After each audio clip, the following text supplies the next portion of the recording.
e investigación, ¿verdad? Y esto se subdivide en estos 6, 7, 8 temas, ¿verdad? Que son la argumentación en la vida humana, los tipos de problemas y campos disciplinares donde se puede ubicar a la argumentación, los factores que intervienen en la argumentación, las técnicas de investigación. Este título, subtítulo, a su vez se divide en otro, que vamos a ver por ahí, la observación, definición del problema, la formulación de posturas y la búsqueda de información. ¿Sí? De ahí vamos a ver el otro tema, que es la argumentación en la comunicación de los resultados de la investigación, la argumentación en los distintos campos disciplinares, elementos y estructura de los argumentos, ¿sí? Y esto se subdivide en posturas y propuestas o conclusiones, razones o premisas, expresiones indicadoras de las conclusiones y las premisas, ¿verdad? Y por último, la ética de la investigación y la escritura. Bueno, en esta primera unidad nos está hablando precisamente sobre cómo se argumenta con base a investigaciones científicas o de acuerdo al campo disciplinar. Sí, va como muy de la mano cómo se redacta, cómo se argumenta un texto, un documento que tiene un peso investigativo, ya sea científico o de conocimiento o de divulgación, ¿sí? Bueno, como ya sabemos, es exclusivo, es un tema o es una acción exclusiva de científicos, de investigadores, de grandes escritores, no siempre, sino que pues todos los días de forma común las personas, los seres humanos, estamos relacionando con demás de seres humanos, con familiares, en el transporte público, con nuestros amigos, ¿sí? Ahora, va a depender de qué tan cercana sea la persona o qué tanta confianza tengas con con el receptor para hacer la manera con la que interactúas, la manera de la que interactúas con él, ¿sí? Por ahí viene la intención comunicativa. La intención comunicativa va a cambiar de acuerdo al receptor. Si el receptor es tu mamá o tu amigo o tu tío o un desconocido, va a ser intención comunicativa diferente, ¿sí? Tanto para hablar como para escribir, como para explicar alguna cuestión, ¿sí? Para todo esto vamos a tener diferentes intenciones comunicativas, ¿sí? El simple hecho de comunicarnos, ¿sí? O a veces expresar una idea, o defender una idea, o dar nuestro punto de vista, eso es argumentar, ¿sí? A grandes rasgos y de una manera, pues, un poquito burda, vamos a decirlo así, pero eso es argumentar. Cuando de repente nos preguntan, ¿qué quieres comer? Vamos a comer comida china o pollo o esto o el otro. Yo digo, comida china, y doy mis razones. Por esto, bueno, ahí estoy argumentando. Tal vez no de una forma, no de una manera tan formal, no de una manera pues tan estructurada, pero sí es un recurso argumentativo, ¿sí? Por ahí el autor Tomás Miranda, en su libro El juego de la argumentación, nos dice que precisamente argumentar es un juego, es una práctica del lenguaje que la vamos a someter a reglas que se producen en un contexto comunicativo que puede ser variable, ¿sí? La misma intención comunicativa, o sea, el contexto de las personas con las que estemos va a escribir diferentes reglas para la argumentación. ¿Sí? No es lo mismo argumentar con amigos que argumentar con maestros, que argumentar con algún otro especialista, ¿sí? Ese es el contexto comunicativo, ¿sí? Y de acuerdo al contexto, el tipo de argumentación va a tener diferentes reglas o va a llevarse de diferentes maneras. Puede haber contextos en los que tengamos necesariamente que utilizar una forma muy estructurada de argumentar, pero va a haber en otros medios que no, ¿sí? Como suele suceder en la vida cotidiana, ¿verdad? Constantemente estamos argumentando, expresando nuestras ideas, dando las razones de por qué pensamos así o de cuál modo, ¿sí? Y esa es una forma de argumentar no tan formal, no tan estructurada, ¿verdad? ¿Sí? Y este proceso, este medio argumentativo, pues normalmente lo hacemos a manera de, pues, dar razón ante los demás o ante otras personas de nuestras creencias, nuestras opiniones, nuestras acciones, o sea, de alguna manera persuadir a los demás o explicar, o como dice ahí, dar razones de qué es lo que creemos, qué es lo que pensamos, qué es lo que opinamos, ¿sí? De acuerdo a esta definición, pues constantemente estamos argumentando, ¿verdad? ¿Sí? Es una manera en la que nosotros interactuamos de manera diaria, de forma cotidiana, ¿sí? Nuestro día a día, ¿sí?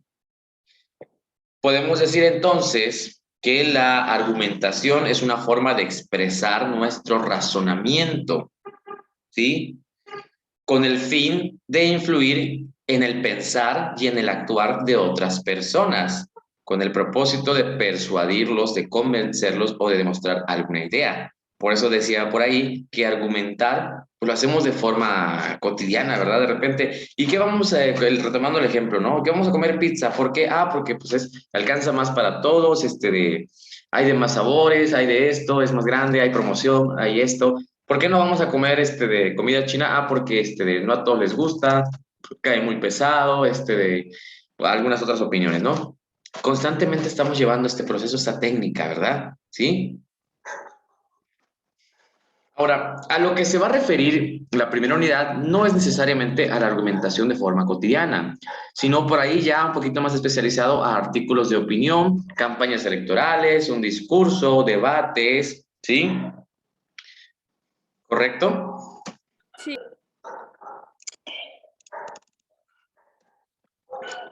Bien, continuamos entonces.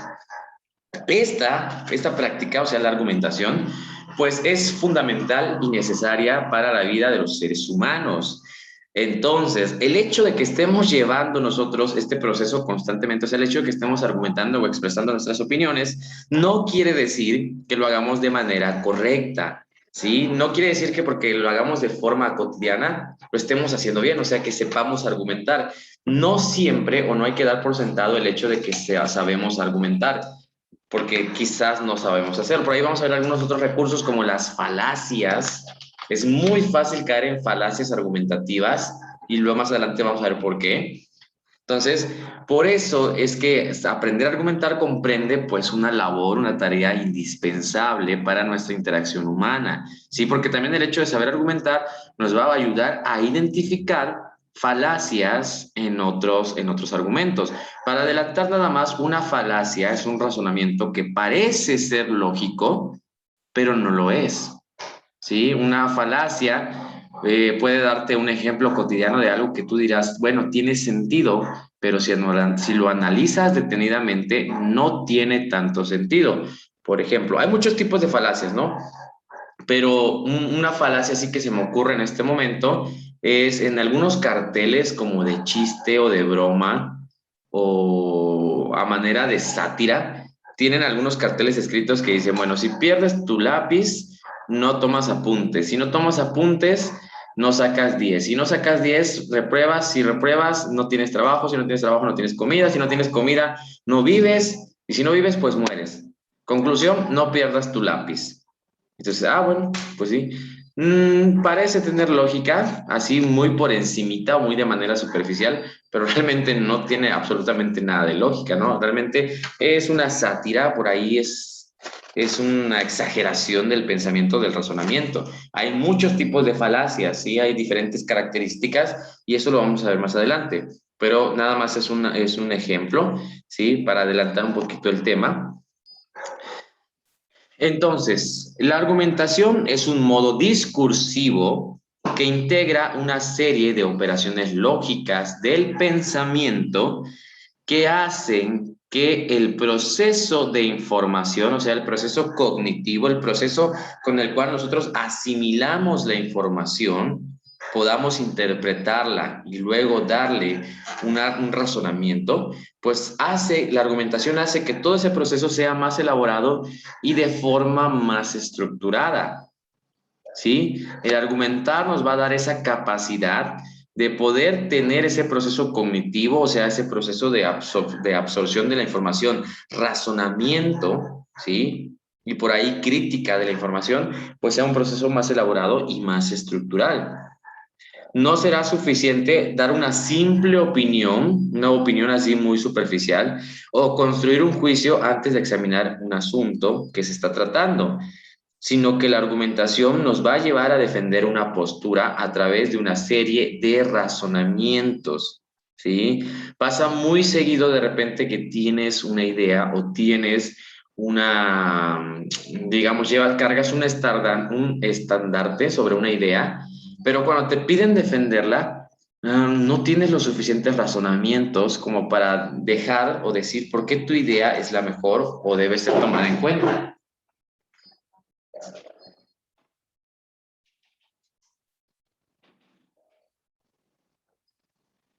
¿Sí? Entonces, todos estos procesos elaborados, estructurales y lógicos, pues los vamos a ir fomentando y desarrollando a la medida en que sepamos argumentar y utilizar estos recursos, ¿sí? Aunado a todo esto, a todo lo anterior, pues debemos tener muy presente que la argumentación es una práctica social y por lo tanto es un hecho propio de todos los seres humanos. En el módulo anterior vimos las prácticas sociales, ya sabemos de qué estamos hablando cuando decimos que es una práctica social, ¿verdad? En este sentido, se puede afirmar que argumentar es una práctica constante y reflexiva y de hecho es muy enriquecedora, ¿sí? Tener un debate por ahí argumentativo o tener una plática muy estructurada con una persona que sepa argumentar es muy enriquecedor. Realmente cuando defiendes las posturas o escuchas las defensas o los argumentos de las posturas de diferentes temas, de diferentes personas, puedes formarte un criterio propio, tomar unas decisiones propias, más elaboradas, más aterrizadas, y resulta una experiencia muy enriquecedora, ¿sí? Bueno, mediante la argumentación, pues nos es posible observar el mundo de una manera más crítica y analítica. Además, implica ofrecer una serie de razonamientos que le den validez a nuestra visión. Hay que recordar que la argumentación sirve para analizar nuestro entorno y problematizarlo. Esto es muy importante. Para tener un desarrollo crítico y analítico, hay que, pues, observar nuestro entorno, analizarlo y exponer las ideas o los porqués, pero con base a la investigación y con base en una argumentación muy bien estructurada. Por ahí hay un ejemplo acerca de una postura argumentativa sobre los vehículos eléctricos, ¿sí? Muchas personas dicen que los vehículos eléctricos son el futuro de la industria automotriz y que son el futuro de la humanidad y que pues nos van a ayudar a reducir las emisiones de gases y la contaminación en nuestro entorno. Pero por ahí un autor que se llama Joseph Bang, no sé qué, no me acuerdo ahorita, Joseph, no me acuerdo su apellido, pero este autor dice que no, que los autos eléctricos no son el futuro de la industria y que no nos van a ayudar mucho a reducir los niveles de contaminación. Y todo su escrito son todos sus argumentos o razones por las cuales él piensa eso. Uno de los argumentos más fuertes es que la industria automotriz de vehículos eléctricos pues contamina muchísimo más que la industria de vehículos normales. Entonces, para producir un vehículo eléctrico se requiere más energía, ¿sí? Más recursos y luego el final de su ciclo de vida contamina más por las baterías del vehículo. Las baterías son de litio y si no se tiene el cuidado necesario pueden contaminar millones de litros de agua con una sola batería. Además no son reutilizables, generan más basura informática, son más caros de producir. Bueno, un montón de razones que dice él por las cuales él no piensa eso, sino que pues expone sus argumentos por los cuales tampoco está satanizando los vehículos eléctricos, solo está exponiendo los puntos por los cuales él cree o él piensa, pero no es solo es yo creo, sino que la industria automotriz contamina más de acuerdo a tal estudio, de acuerdo a tal estadística, de acuerdo a esto. O sea, no es nada más decir yo pienso que contaminan más. ¿Por qué? No lo sé, pero pienso eso. No, sino, yo pienso que contamino más porque leí este estudio, porque vi esta información, porque vi este experimento, porque vi el otro. Todo que sea bien estructurado. ¿Sí? Bueno, ahora, la argumentación tiene la capacidad de ser, pues, de multidisciplinar. Puede abordar diferentes tipos de campos disciplinares para abordar un problema, para analizar un problema, para criticarlo, para problematizarlo, ¿sí? Entonces, es lo que vamos a ver ahorita, los tipos de problemas y los campos disciplinares, ¿sí? Ahora, vamos a pensar por un momento, Paulette. Si tú tuvieras que definir un problema, ¿cómo lo definirías? O sea, para ti, ¿qué es un problema? ¿Qué representaría un problema? Un problema, algo que no tiene una solución, como no se le ve, no hay manera de resolverlo tal vez, o aún no se encuentra la forma de resolverlo. Ok, muy bien. Entonces, para ti un problema es una situación que es muy complicada de resolver o que aún no sabemos cómo resolverlo. Muy bien, excelente. Bien, esa es tu definición de problema, ¿sí? Hay muchas definiciones de problema de muchos autores, de diferentes personas, ¿verdad? Va a depender mucho del enfoque que le querramos dar. Para el autor Juan José Luis Espíndola, este autor, pues, escribió este libro que se llama Comprensión y Razonamientos Verbales, ¿sí? Este señor, Espíndola, en ese libro dice que un problema es una situación que pide una solución y para la cual los involucrados no conocen medios o caminos evidentes para obtenerla, ¿sí? Muy cercano a lo que nos platicabas, Paulette, o sea, un problema, para él dice que es una situación que pide solución, pero que no sabemos cómo resolverla o no sabemos por dónde ir para resolverla, ¿sí? Dado a esto, esa situación de problema pues nos va a llevar a utilizar técnicas, tácticas, estrategias que desconocíamos, ¿sí? Pero siempre apoyándonos en lo que ya sabemos, ¿sí? Vamos a buscar cómo solucionar ese problema. No sabemos cómo todavía, pero nos vamos a basar en los conocimientos que tengamos.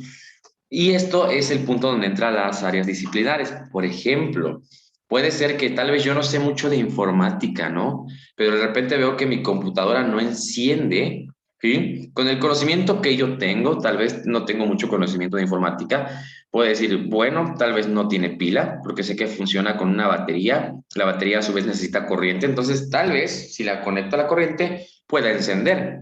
Realmente el problema que está es que no prende la computadora. No sé todavía cómo solucionarlo, pero me voy a basar en los conocimientos que yo tengo. Yo sé que funciona con corriente, sé que funciona con una batería, entonces lo más lógico para mí sería tal vez conectarla y ver si así funciona, ¿sí? Si no enciende, yo diría, bueno, pues tal vez ya es otra cuestión que yo desconozca, tal vez el botón de encendido no funciona, se despegó, o tal vez está sucio, bueno, etcétera, ¿no? Siempre vamos a tratar de resolver un problema con base a los conocimientos previos que hemos adquirido pues en nuestra vida o con nuestros estudios o con nuestro conocimiento, ¿sí? ¿Sí? Hay otro autor, por ahí, otra autora que se llama Cintia Torres Moguel. Ella escribió su libro que se llama Conócete 2, la complejidad de pensamiento y de motivación, ¿sí? Conócete 2, Guía de Orientación Educativa, ¿sí? Este libro lo escribió Cintia Torres Moguel y ella nos dice que un problema demanda mucho más complejidad de pensamiento y de motivación que los ejercicios, ¿sí? Porque los ejercicios son rutinas aprendidas que, ¿sí? Mientras que un problema por sí solo, pues requiere más concentración. ¿Me escuchas bien, Pablo? ¿O se escucha entrecortado? Me pareció que está inestable la Se me conexión. acaba de trabar en una palabra de lo de el problema es más Ok, difícil que el ejercicio. ok. Si es que me apareció entrecortado. Si se vuelve a cortar, me avisas, porfa, para que lo puedas entender mejor, ¿sí? Para que no se escuche así Sí, cortado y no se entienda lo que digo. Bueno, esta autora, Cintia Torres, nos dice que el problema demanda mucho más complejidad de pensamiento, o sea, requiere mayor concentración para analizar la situación, para analizar los recursos que tenemos a nuestra disposición para resolver el problema y que también demanda más motivación. O sea, realmente si tenemos un problema, pero que no nos perjudica o que no nos motiva a resolverlo, pues no lo vamos a resolver. Por ejemplo, puede ser que yo esté en mi casita, así bien cómodo, ¿no? Y de repente me pasa que pues ya no hay chetos en la tienda, ¿no? Y digo, bueno, pues está bien que no haya chetos, ¿no? Al final de cuentas no perjudica, ¿sí? Entonces ahí yo no tengo la motivación necesaria como para buscar una solución a eso. Tal vez es un ejemplo un poquito tonto, ¿no? Pero para dar un ejemplo, para ver de mejor manera el enfoque de la motivación. Pero ¿qué pasa si yo estoy en mi casa viendo la televisión, viendo Netflix y se va la luz? ahí sí ya tengo la motivación para buscar la solución a ese problema. Y entonces yo salgo corriendo con mis vecinos y les pregunto, ¿tienen luz? Y me dicen, sí. Ay, bueno, pues entonces ya no es un problema de todos, es solo mi problema. Entonces voy a mi pastilla de break y checo a ver si mi pastilla está funcionando, checo esto, checo... Bueno, ahí sí ya tengo la motivación para poder resolver el problema, ¿sí? Entonces no solo necesito saber el camino a seguir para resolver ese problema, sino que también necesito tener la motivación para poder resolver ese problema, ¿sí? Son dos factores muy importantes que nos dicen tanto José Luis Espíndola como Cintia Torres, ¿sí? Sí, Bueno, hay muchos tipos de problemas, ¿no? Ahorita estuvimos hablando de ejemplos de manera cotidiana, pero en forma teórica existen tres principales tipos de problema, ¿no? Que son problemas de razonamiento, problemas de dificultades o problema de conflictos. Y son tres tipos principales de problemas que tenemos por aquí. Y vamos a ver en qué se diferencian o en qué se caracterizan cada uno de ellos. Un problema de razonamiento, pues obviamente se caracteriza por el uso de la lógica y sus operaciones de ordenación y de inferencia, ¿sí? Este tipo de problemas de razonamiento, los podemos encontrar muy fácilmente en las matemáticas, ¿sí? En las matemáticas es muy común utilizar problemas de razonamiento, ¿sí? Y también vamos a utilizar un pensamiento estructurado y ordenado. Es ahí cuando dice operaciones de ordenación y de inferencia. Vamos a analizar los problemas, por eso es que es muy común encontrarlos en las matemáticas, porque hay que en los problemas matemáticos hay que ver qué tema es, si es factorización, si es binomios, si es operaciones algebraicas, si es jerarquía de operaciones, ¿sí? Hay que primero identificar qué es, o sea, vamos a inferir qué es lo que estamos viendo y vamos a recurrir a las herramientas que tengamos para resolver ese problema. Si vamos a utilizar la lógica, vamos a utilizar todo ese conjunto sistemático de conocimientos y operaciones para poder dar una solución, ¿sí? Luego, el siguiente tipo de problema que tenemos es un problema de dificultades, ¿sí? En este tipo de problemas se sabe la respuesta a un determinado problema, pero hay dificultades que piden su resolución, ¿sí? Por ejemplo, ahí dice, la llave de que abre la puerta de nuestra casa no gira. Sí, este es un problema de dificultad. Yo tengo mi llave, está la puerta de mi casa, yo intento abrir mi casa con mi llave, pero no gira. O sea, yo sé la respuesta. ¿Cuál es mi problema? Realmente mi problema es que yo quiero entrar a mi casa y no puedo, ¿sí? ¿Sé cómo hacerlo? Sí, sé que tengo que abrir la llave, perdón, tengo que colocar la llave, tengo que girarla, pero hay una dificultad que me impide dar la resolución a ese problema. ¿Cuál es la dificultad? Que la llave no gire, ¿sí? Esa es la dificultad que me impide resolver mi problema, ¿ok? Y por último tenemos ese problema de conflicto. Este tipo de problemas van a surgir por la oposición de un individuo o de un grupo a nuestra voluntad o proyecto personal, ya sea porque no está de acuerdo o porque no lo comprende, ¿sí? Problemas de conflictos. En una reunión de amigos no se ponen de acuerdo, ¿sí? De repente por ahí en las posadas de las escuelas, cuando se ponían a decidir entre qué quieren comer, si pizza o tacos o esto o el otro, ¿sí? Esos eran problemas de conflicto. El no tener o no llegar a un acuerdo, el que alguien se oponga a la voluntad de otro, ¿sí? O al razonamiento o al proyecto, esos serían problemas de conflicto, ¿sí? Ok, hasta aquí, ¿todo bien? ¿Alguna duda? no, todo bien, sí, lo estoy entendiendo.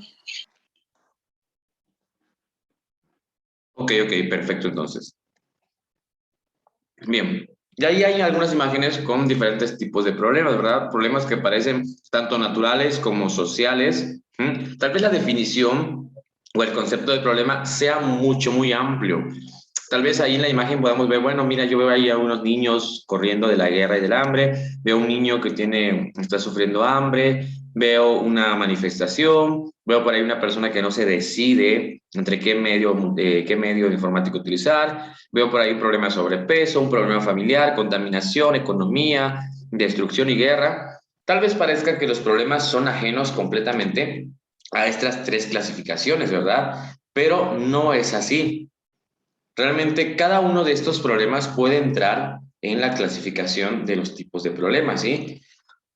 No todos son de razonamiento, no todos son de dificultades, no todos son de conflictos, ¿sí?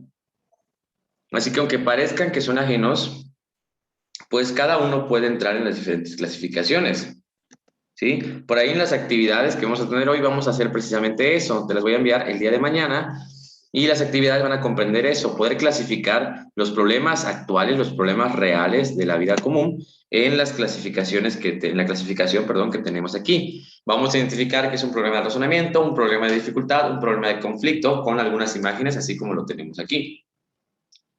¿Ok? Ok.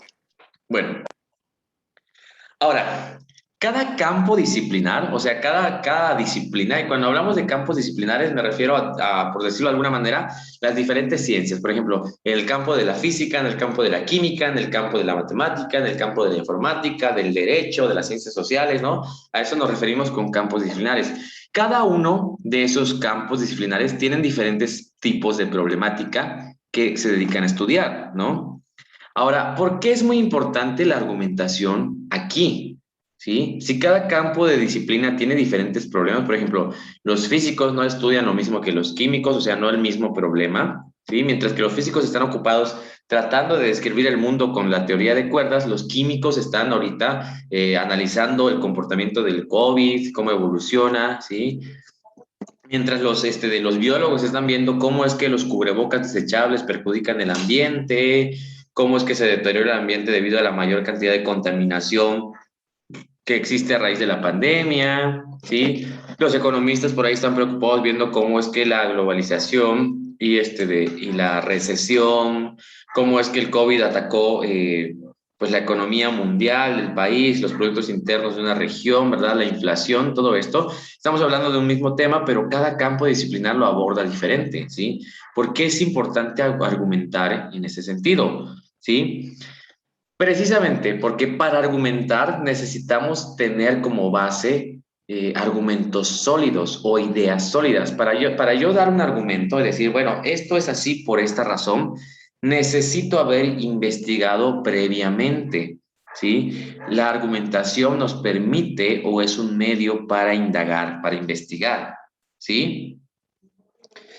Por eso es que decía anteriormente que hay que aprender a argumentar, porque para dar mi argumento, para dar mi punto de vista ya de una manera más formal, necesito centrarla en investigaciones, en ver qué es lo que se ha hecho antes, investigar cuáles son las repercusiones. Por ejemplo, si yo quiero decir, es que los mouse inalámbricos son mejores que los mouse alámbricos. Bueno, ¿cuáles son tus bases? ¿Dónde investigaste eso? ¿Cuál es la razón de la que lo digas? Yo puedo decir, bueno, porque se me hace más cómodo que no tenga cables. Eso es un argumento inválido, ¿sí? Para decir que algo es mejor que otra cosa, necesito yo argumentos sólidos, necesito investigar. Entonces, para poder argumentar, necesito previa investigación. Por ejemplo, decir que es inmoral el sacrificio de animales para obtener pieles no se puede dar por sentado como una verdad. Ya sabemos que obviamente pues sacrificar animales para obtener abrigos de piel y todo esto, pues tal vez para la mayoría de las personas sea inmoral, sea algo que sea lamentable o que sea castigable, pero no lo podemos dar por sentado. O sea, esto no es una verdad. Tendríamos que tratar de investigar la respuesta a otras preguntas, ¿sí? Para empezar, ¿qué es inmoral? Primero que nada hay que definir qué es inmoral, qué es la inmoralidad, ¿sí? ¿Cuáles son las características de algo inmoral? ¿Por qué sería considerado inmoral? ¿Sí? Ahora, para poder dar por sentado también esto, hay que hacernos otra pregunta. ¿En ningún lugar son necesarias las pieles? O sea, realmente utilizar pieles de animales no es necesario en ningún lugar. Tal vez en nuestra sociedad actual, aquí de este lado del globo, pues podemos tener textiles extraídos de diferentes maneras, pero en algunos otros lados, en países en vías de desarrollo, aún de condiciones más precarias que en México, tal vez no tengan industrias textiles, ¿sí? ¿Por qué sucede en los lugares como Alaska y Siberia? En esos lugares es donde más se sacrifican animales para la obtención de pieles. ¿Por qué sucede? Alaska y Siberia comparten una característica común, son lugares muy fríos, ¿verdad? Entonces, ahí tenemos más o menos un indicio de por qué sucede más en esos lugares, ¿sí? Pero podemos investigar también cuáles son las alternativas para sustituir las pieles, ¿sí? ¿Qué materiales podrían sustituir las pieles?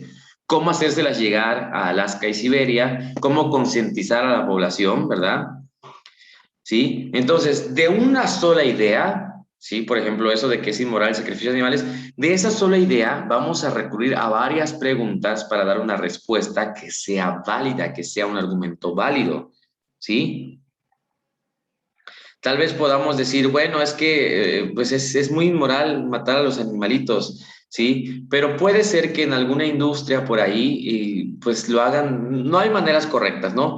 Desde mi punto de vista, pero puede ser que en algunas otras empresas lo hagan de maneras pues más éticas, ¿no? Por ejemplo, por ahí hay todo un caso con las focas que las matan de maneras muy brutales, ¿no? Realmente los cazadores furtivos, los que buscan las pieles de focas, las matan de maneras pues bastante complicadas. Y luego salió un grupo por ahí defensor de Greenpeace que lo que hacía era rayar a las focas, las rayaba obviamente con pinturas que no dañaran su piel, pero al estar rayadas ya los cazadores no las mataban porque no les servía la piel. Entonces fue una manera de defender a las focas bastante brillante, ¿sí? Solo les pintaban la piel para que ya no las pudieran llevar, ¿sí? Pero luego surgieron otros problemas, y es que en algunas regiones se utilizaba mucho el aceite de la piel, de la grasa, perdón, de las foquitas, la piel y muchas otras cuestiones, y entonces empezaron a padecer muchas personas, porque pues aparte de que sostenían su economía de esa actividad, pues también utilizaban para otros medios los recursos que las focas les proporcionaban. Entonces por ahí surgió un debate entre qué es más importante, la vida de una persona o la vida de una foca. Pues todos decían que la vida, sea cual sea su forma, siempre toda forma de vida es sagrada. Por ahí luego otros decían, bueno, es que hay que buscar alternativas para las otras personas, hay que buscar otro método de producción, hay que buscar otra forma de supervivencia. Bueno, fue todo un debate argumentativo, ¿sí? Entonces, como podemos analizar, argumentar no es una tarea fácil, no es una tarea sencilla, ¿sí? Tenemos que investigar muy al fondo de un tema, ¿sí? El tema que nosotros querramos argumentar o sobre el cual querramos dar nuestra postura, tenemos que tener toda la investigación necesaria así al fondo, tenemos que tener toda la investigación que ha surgido o que vaya a surgir, ¿sí? Para poder argumentar de mejor manera, ¿sí? Para que de esta forma podamos dar nosotros mejores razones para estar a favor o en contra de algo, ¿sí? Han surgido muchos debates en estos últimos meses, en estos últimos años, acerca de la legalización del aborto y la legalización de la marihuana y la legalización de esto y la legalización, bueno, un sinfín de propuestas han surgido y realmente no se ha llevado una argumentación pues bastante buena. Sí, sí ha habido argumentación al respecto de estos temas, pero ambos grupos, tanto los grupos que apoyan como los grupos opositores, pues no han sabido dar argumentos sólidos, ¿no? Realmente siempre caen en falacias, o sea, ninguno de los dos grupos ha dado un argumento contundente. Por ahí se han surgido algunas cuestiones bastante interesantes, ¿no? En cuestiones argumentativas, pero no sigue siendo un proceso bastante sistematizado, ¿no? Realmente deja mucho o deja algo que desear, pero bueno, ya sabemos entonces que para argumentar hay que poder reforzar o hay que tener todo el tema que vamos a defender o a criticar o a oponer, pues hay que tener toda la información necesaria para poder convencer a nuestros oyentes sobre nuestros puntos de vista, para que den razón a nuestros puntos de vista, ¿sí? Entonces, no es para nada una tarea fácil, ¿sí? Ahora, es importante recordar que la argumentación no va a ser para demostrar que yo soy el mejor, que yo siempre tengo la razón, no, ¿sí? La argumentación no es el fin que tiene, ¿sí? No es el fin de la argumentación, demostrar quién tiene la razón, quién no tiene la razón, ¿sí? Porque obviamente de un argumento bien estructurado van a surgir diferentes interpretaciones alrededor del mundo o alrededor de nuestra comunidad. ¿Sí? Posiblemente, y lo mejor, lo más recomendable es tener mi argumento bien estructurado, pero de ese argumento van a surgir diferentes interpretaciones, ¿sí? Ahora, de lo que se trata en sí la argumentación es tener esos argumentos bien estructurados, bien respaldados, que sostengan nuestro punto de vista. Por ahí es muy común presentar problemas al momento de argumentar cuando no sabemos argumentar y no sabemos estructurar nuestras ideas y nuestros argumentos, pues caemos en contradicciones, caemos en falacias ¿sí? Entonces, por eso es muy importante poder argumentar para estructurar nuestras opiniones, nuestros puntos de vista y sustentarlas, ¿sí? ¿Hasta aquí todo bien, Paulette? Sí, todo bien. Correcto. Bien, continuamos entonces. Por lo tanto, el proceso de argumentación es cognitivo, ¿sí? Es un ejercicio cognitivo, pues refiere que vamos a estar constantemente recibiendo información, analizándola de manera crítica, procesándola e interpretándolo. Por eso es que es un ejercicio cognitivo y discursivo, ¿sí?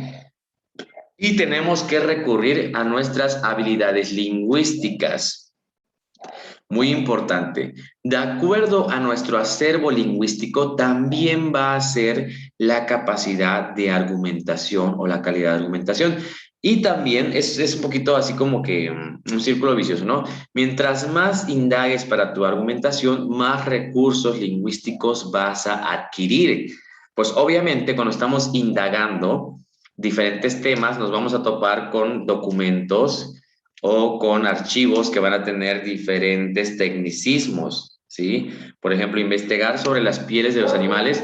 Vamos a leer por ahí artículos de zootecnistas, de criptozoólogos, de arqueólogos, de diferentes áreas, de biólogos, y cada una de esas campos disciplinares va a tener sus tecnicismos.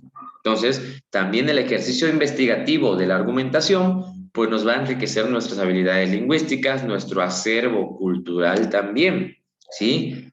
Pero también para poder argumentar vamos a tener que recurrir a ciertas operaciones de pensamiento, como la jerarquización de las ideas, la jerarquización del pensamiento, la interpretación de la información que estamos leyendo o que estamos reclutando, ¿sí? Comparar, la comparación de ideas.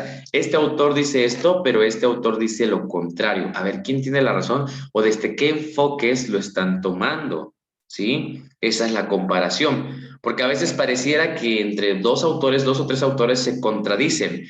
No siempre es que se contradigan, sino que en ocasiones este autor toma un punto de vista de tal cosa, este autor toma otro enfoque, este autor toma otro enfoque, ¿sí? Entonces, por ejemplo, puede ser que estemos investigando sobre las pieles de animales y podemos leer un autor que tome el enfoque desde la biología y diga, no, pues es que los seres vivos, los animales son así, así, así, así. Pero puede ser que otro autor tome el enfoque económico y diga, bueno, es que las pieles de animales así mueven el mercado y etcétera, etcétera, ¿no? O puede ser otro autor que tenga un enfoque desde el punto de vista de sistemas de producción humano y diga, bueno, es que es una actividad que lleva muchos siglos y que se ha hecho de manera frecuente, se puede hacer de manera sustentable. Bueno, va a haber diferentes enfoques y es por eso que es importante saber comparar la información, ¿sí? Ahora, el método comparativo también requiere de cierto proceso cognitivo. Hay que saber, como bien dijimos ahorita, comparar desde diferentes enfoques, ¿sí? Ahora, para poder comparar, no podemos hacerlo de diferentes enfoques. Si hay un autor que me está hablando o me está dando una información acerca de un enfoque biológico, tengo que compararlo con otro autor que me dé un enfoque biológico. Si no puedo compararlo con un autor que me dé un enfoque económico, porque habría un choque de información. Sí lo puedo hacer solo para darme la idea de cuáles son las diferentes posturas que se tienen de los diferentes enfoques. Pero hablamos de comparar, digamos, el mismo enfoque, tienen que ser ambos autores que hablen de lo mismo, ¿sí? También otras operaciones del pensamiento como la retención de información, la asociación de la información, la discriminación de la información, qué información nos sirve, cuál información no nos sirve, qué información es verídica, qué información es más confiable, qué información es patito, por así decirlo, ¿verdad? Hay que poder tener esa habilidad de poder verificar cuál es la información que más nos conviene, ¿sí? Entonces, este proceso argumentativo, si se das cuenta, requiere de muchas habilidades, tanto cognitivas como habilidades de lenguaje, como habilidades del pensamiento, ¿sí? Es una actividad que realmente requiere mucho interés y mucha dedicación, ¿sí? Argumentar sobre un tema en específico requiere mucha capacitación, mucha dedicación, mucho interés, mucha investigación. Por ahí el ejemplo muy claro De repente, cuando hay campañas electorales a nivel de presidencia, a nivel nacional, se hacen debates, se realizan debates con los candidatos y bueno, es todo un, es bastante entretenido, ¿no? De repente algunos candidatos sí tienen bien estructurados sus argumentos y les preguntan sobre, a ver, candidato, ¿cuál va a ser la propuesta para resolver los problemas económicos de México? Y el candidato expone sus ideas, ¿no? Pues los problemas económicos son derivados de esta inflación, que se va a reducir así. Otro problema es esta cosa y se va a reducir así. O sea, dan sus líneas de acción y dan todo. Pero en ocasiones, no siempre, hay candidatos que no tienen preparados bien sus ideas, sus argumentos, y entonces empiezan a caer en falacias o empiezan a discernir de los temas realmente, ¿no? Sí, para eso pues es necesario tener una preparación muy continua, constante y muy meticulosa. ¿Ok? Bueno, hemos hablado mucho de que la argumentación es un proceso complejo, necesita investigación, es un proceso que necesita habilidades lingüísticas, habilidades de pensamiento, pero a ciencia cierta, ¿cuáles son los factores que intervienen en la argumentación? En la argumentación, ¿sí? Son varios factores, vamos a verlos aquí por así separaditos como por temas, ¿sí? Uno de los factores es la modalidad, ¿sí? Ahora, ¿qué es la modalidad? Bueno, pues se refiere a la manera en la que va a acontecer una argumentación, o sea, la manera en la que sucede o se va a llevar a cabo una argumentación, ¿sí? Porque la argumentación puede ser escrita, oral, de manera preparada o espontánea.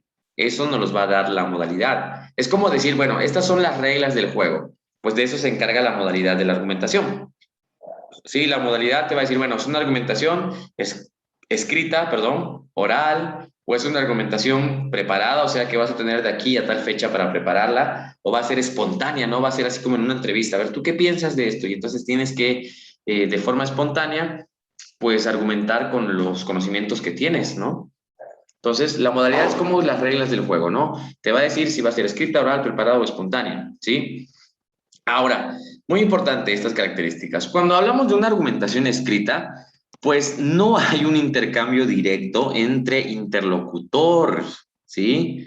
O sea, una argumentación escrita, pues tú la diriges realmente, ¿sí? Hacia un público que la puede leer hoy, mañana, pasado mañana, en 10 años, en 20 años, en 30 años, en 50, ¿sí? Ese intercambio de ideas directas con el interlocutor normalmente sucede en una argumentación oral, lo que podría ser un debate, ¿verdad? Una argumentación escrita puede ser un artículo, puede ser un documento, puede ser un libro inclusive, puede ser un folleto, ¿sí? Y ese folleto, pues, o ese libro o ese escrito, pues puede ser atemporal, pueden leerlo en 10 años, 20 años, pero en una argumentación oral sí se da esa interacción directa con el interlocutor. Hay un intercambio frente a frente con el receptor. Tú expones tus ideas de forma oral y el receptor, que va a ser la persona que va a estar escuchando, recibiendo tu información, pues la va a recibir cara a cara, la va a recibir de manera instantánea, ¿sí? Y se va a producir, pues hasta cierta manera, un ambiente de comunicación, porque yo expongo mis ideas, él me responde, yo le vuelvo a responder, le doy otros argumentos,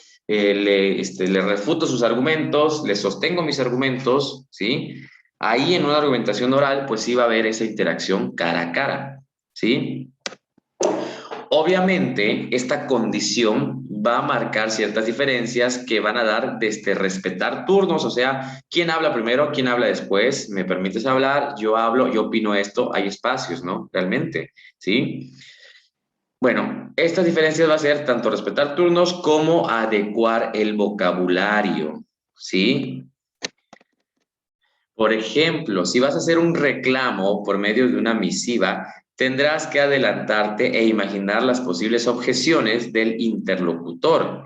En contraparte, si el reclamo fuera frente al destinatario, estarías escuchando las objeciones de viva voz y podrías modificar o aseverar tus opiniones en ese mismo momento, ¿sí? Normalmente cuando es una argumentación oral, pues es lo que sucede, ¿no? O sea, tienes que estar como muy atento a las refutaciones que puedan surgir en el momento, ¿sí? Porque te van a estar escuchando de manera inmediata, ¿sí? Por ejemplo, una argumentación oral puede ser yo con un amigo o tú con un amigo, ¿sí? De repente estás hablando con alguien, estás expresando tus ideas y en ese mismo momento, en tiempo real, te van a decir, no, pues estás equivocado porque yo pienso que esto es así y es de esta manera, ¿no?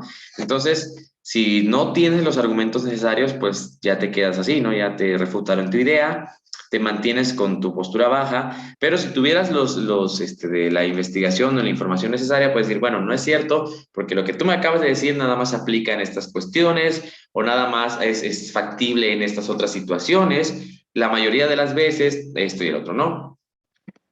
¿Sí? Entonces, en una argumentación oral es un poquito más, digámoslo así, intenso el proceso que se vive, ¿no? Normalmente el ejemplo de esto son los debates, ¿sí? En los debates sucede esto, que se dan los turnos, quién habla primero, quién va después, tienes tantos minutos para, si alguien dice un argumento, tienes tantos 30 segundos, un minuto para refutar ese argumento, o para complementarlo, o para esto, o para el otro, ¿no? Es una cosa un poquito más ferviente, ¿sí? Y bueno, en el caso de que la argumentación sea preparada, o sea, que tengan tiempo para preparar, pues es muy posible que puedas profundizar más en los argumentos, ya que habrás hecho una planificación previa, puedes escribir un ensayo, una corrección, lo lees, si no te gusta una parte la cambias, investigas más, metes anexos, y una argumentación preparada, pues realmente te da tiempo para todo eso. Pero si la argumentación fuera espontánea, ¿sí? Tienes que tener un proceso mucho más vivaz, ¿sí? O sea, las reflexiones y los razonamientos que van a dar cuerpo a nuestro discurso o a nuestro argumento tienen que gestarse rápidamente. Hay que tener la destreza cognitiva para estar analizando toda la información al 1000 por hora para poder referirla o para poder interpretar esa información, ¿sí? Por eso tiene que gestarse de forma rápida. Es muy necesario ser muy cuidadoso al momento de interpretar la información y de comunicarla para evitar errores muy graves, ¿sí? Porque puede ser que en ese momento que sea una argumentación espontánea, yo por tratar de contestar rápido o por ponerme nervioso, puede ser que yo cometa errores al momento de expresar y exponer mis ideas y esto me va a dejar pues en desventaja, por así decirlo, al momento de exponer mis argumentos. ¿Sí? ¿Hasta aquí todo bien, Paulette? Sí, todo bien. Ok. Entonces, este primer factor es la modalidad, básicamente dicta las reglas del juego, ¿no? Bien. Pasamos a otros factores que básicamente, si te das cuenta, a esto que se refiere con factores que intervienen en la argumentación, es qué es lo que se necesita para que se dé una argumentación. Lo primero es la modalidad. Lo segundo es el tema. Obviamente, no podemos argumentar si no hay un tema, ¿sí? Tenemos que definir el tema. O sea, existen muchísimos temas, pero hay que elegir uno, ¿sí? Y por lo general, para argumentar, se utilizan temas que son polémicos, o que dan mucho de qué hablar, o que son temas de moda o de importancia, ¿sí? De ello depende el momento histórico, la cultura y otros factores, ¿sí? O sea, se pueden argumentar sobre muchas cosas, pero si no son de interés, no serviría de mucho o no sería una argumentación pues bastante llevadera. Probablemente tienen que ser temas que sean polémicos o de interés para poder argumentar, ¿sí? Porque es muy común, ya ves, por ejemplo, que a cada rato salgan discursos, debates o todo eso sobre temas de aprobación o abolición de leyes, ¿sí? Que la legalización de esto, que la legalización del otro, que la condena de esto, que la condena del otro, ¿sí? Quizás si nosotros digamos, bueno, vamos a debatir acerca de las formas de riego o vamos a debatir acerca de cuánto tarda las diferentes marcas de pintura en secar, pues no va a ser polémico, ni siquiera va a ser llamativo, ¿no? Sí, tal vez para nosotros no, pero tal vez para las personas que se dedican a eso, por ejemplo, ahí el libro nos dice, vamos a debatir sobre las diferentes formas de riego. Tal vez para nosotros no sea polémico, pues no estamos viviendo ese proceso de riego, ¿no? Día con día, pero para dos agricultores que tienen una visión distinta, pues debatir entre las distintas formas de riego, pues es un tema polémico, ¿no? Entonces, para poder seleccionar el tema de debate, tiene que ser de interés, ¿sí? Inclusive hay debates o hay procesos argumentativos que están destinados a un sector en específico, ¿sí? Por ejemplo, puede ser el sector agrónomo. Vamos a debatir sobre los diferentes tipos de abono o de alimento para el ganado. Tal vez para la población de la ciudad no sea de interés, pero para los agricultores sí es de interés. O de repente vamos a hacer un debate sobre las diferentes marcas de ollas, ¿no? De la cocina. Tal vez no sea para toda la población de interés, pero para los chefs, para los restaurantes, sí, para las amas de casa también sea de interés. O vamos a debatir sobre las diferentes marcas de herramientas.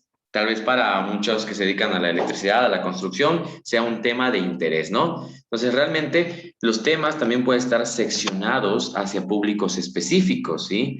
Lo importante es definir el tema, ¿sí? Hay que saber delimitar el tema sobre el cual se va a debatir.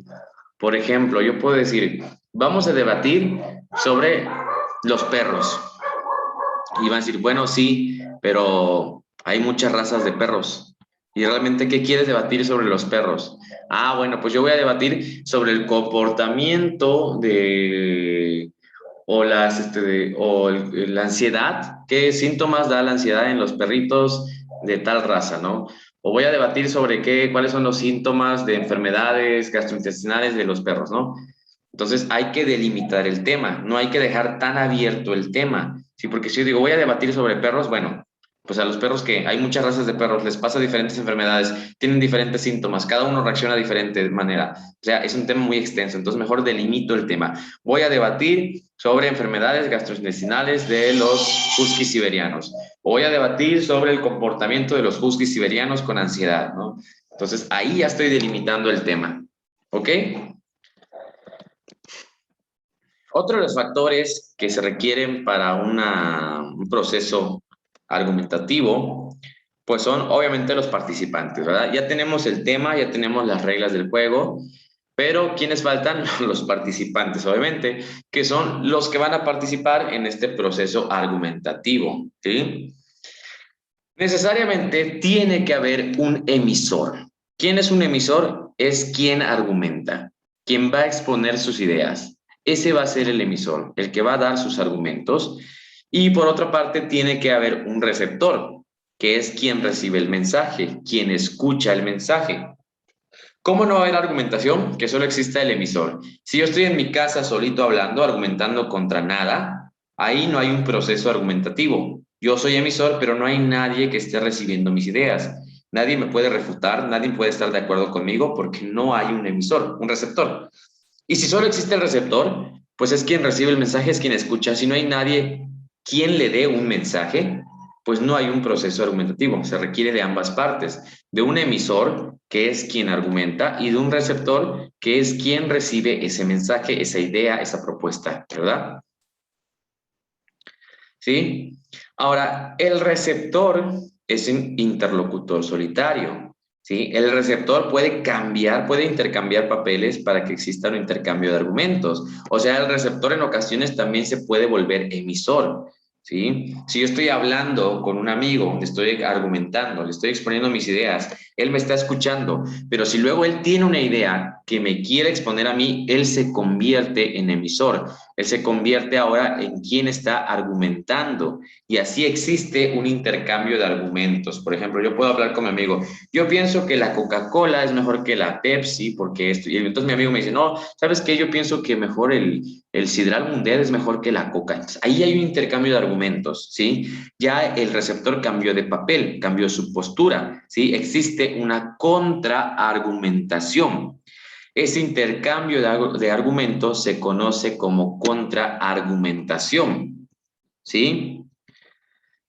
Eso sucede normalmente cuando estamos cara a cara, cuando es un proceso argumentativo así cara a cara, o sea, una persona contra otra.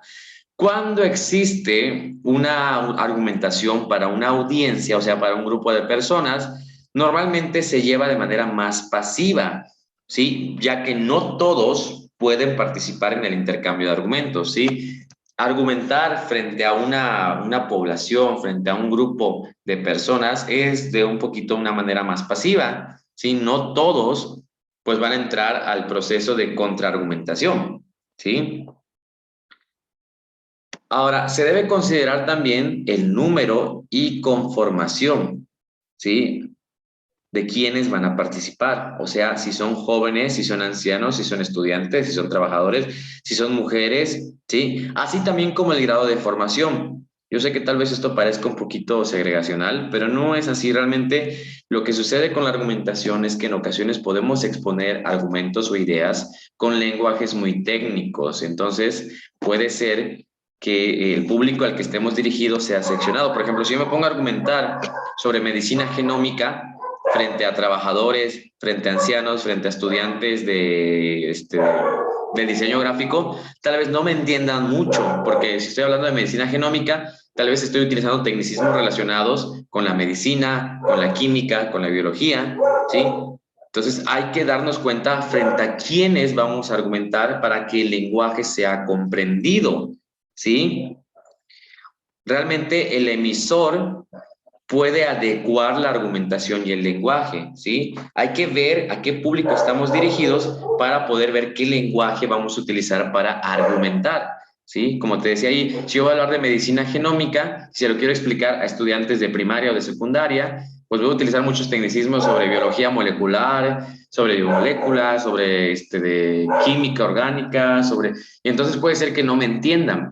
Para evitar eso voy a adecuar mi lenguaje, se los voy a explicar de una manera pues que ellos me puedan comprender. Ahora, si yo estuviera argumentando frente a biólogos, frente a químicos o frente a laboratoristas, entonces tranquilamente puedo utilizar tecnicismos porque sé que ellos me pueden entender de mejor manera, ¿no?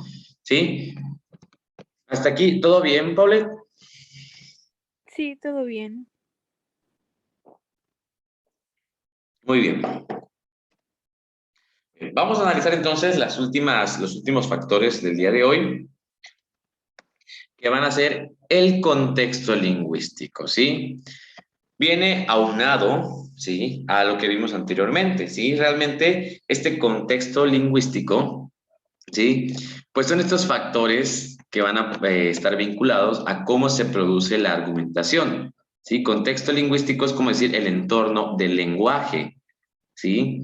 Realmente se caracteriza por los conocimientos y la postura que dan a conocer quienes intervienen en una argumentación que transmiten mediante el tipo de lenguaje que se emplea, ¿sí? El contexto lingüístico se determina a partir del destinatario del mensaje. Lo que mencionábamos hace un ratito, de acuerdo a quién vaya dirigido el mensaje, va a ser cómo me voy a expresar, ¿sí?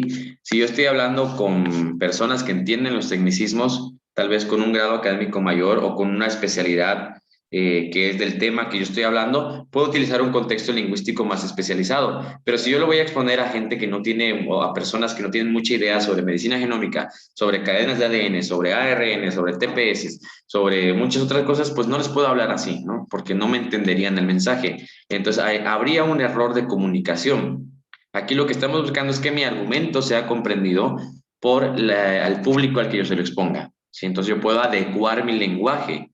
Es más o menos lo que ocurre del proceso de comunicación, ¿verdad? Por ejemplo, yo con mis amigos no hablo de la misma manera con la que hablo con un director de una escuela, o con mi mamá, o con mi abuelita, o sea, de acuerdo con quién esté o a la confianza que yo les tenga, va a ser el lenguaje que yo use. Bueno, lo mismo ocurre con el contexto lingüístico de la argumentación. De acuerdo al público al que yo me dirija, va a ser el tipo de lenguaje que yo voy a utilizar. ¿Ok? Y por último, otro factor que interviene en el proceso argumentativo es la situación física e institucional, ¿sí? ¿A qué se refiere esto? Es el entorno o la situación en la que se va a desarrollar la argumentación, ¿sí? O sea, quiere decir esto, ¿qué quiere decir? Bueno, que no es lo mismo que se lleva a cabo una argumentación en una sala de conferencias o a través de internet, ¿sí? O en una macrosala o en un estadio de fútbol, ¿sí? Realmente no es lo mismo, ¿sí? Hay que ver el entorno o la situación en la que se va a desarrollar la argumentación, ¿sí? ¿Por qué? Porque es importante que se tome en cuenta del tiempo del que se dispone si la argumentación fuera oral o bien la extensión que se tiene en caso de que fuera escrita, ¿sí? En una argumentación oral, vamos a decir, si es por internet, puede ser que me den nada más 20 segundos o 2 minutos o 5 minutos para exponer todos mis argumentos. Si fuera una sala de conferencias, tal vez me den hasta 30 minutos para exponer mis argumentos, ¿sí? Si fuera de oral, me van a dar tiempo para hablar y tiempo para escuchar los contraargumentos. Si fuera escrita la argumentación, me van a decir, bueno, tu argumentación tiene que ser en una cuartilla, o en 2 cuartillas, o en 3 cuartillas. O sea, realmente va a ser la situación en la que se va a desarrollar la argumentación, ¿sí? Existen muchos otros factores que pueden incidir y que deben ser considerados al momento de desarrollar la argumentación, pero estos son los principales, ¿sí? La situación en la que se desarrolla la argumentación. Si es oral, ¿en qué vamos a argumentar? ¿En la sala de mi casa, en la cocina, en un estadio, en una sala de conferencias, en una reunión de Zoom, en una reunión de Meet? Si fuera argumentación escrita, va a ser en un tabloide de periódico, va a ser en un folleto, va a ser en un renglón, va a ser en una tarjetita, o sea, tengo que adecuar mis argumentos. Si es en un folleto, tienen que ser muy cortos. Tal vez yo tenga, ¿qué tal si me dicen, pues tienes 5 cuartillas para expresar tus argumentos? Ah, pues yo expreso mis argumentos en 5 cuartillas. Pero me dicen, bueno, esos argumentos ahora los tienes que reducir a un folleto. Ah, pues tengo que poner lo más importante en ese folleto para que se entienda mi argumento, ¿sí? Otro de los factores, el contexto lingüístico. ¿Qué quiere decir esto? A quien yo dirija el mensaje, tengo que adaptar las palabras o la forma de expresarme para que entiendan mi postura, mis argumentos. Después tenemos a los participantes. ¿Quiénes son? El emisor, que es quien argumenta, y el receptor, que es quien recibe el mensaje. En la cuestión del tema, ya sabemos que vamos a debatir un tema, pues, controversial, polémico, un tema de interés, pero que también puede ser un tema de interés para ciertos grupos. No necesariamente tiene que ser un tema de interés para toda la población, ¿sí? Sino que también lo puedo seccionar para ciertos grupos. Y la modalidad, que la modalidad son básicamente las reglas del juego, ¿sí? Nos va a decir si es una argumentación oral o escrita, si es preparada o es espontánea, ¿sí? Básicamente son decirnos cómo vamos a llevar a cabo este proceso de argumentación.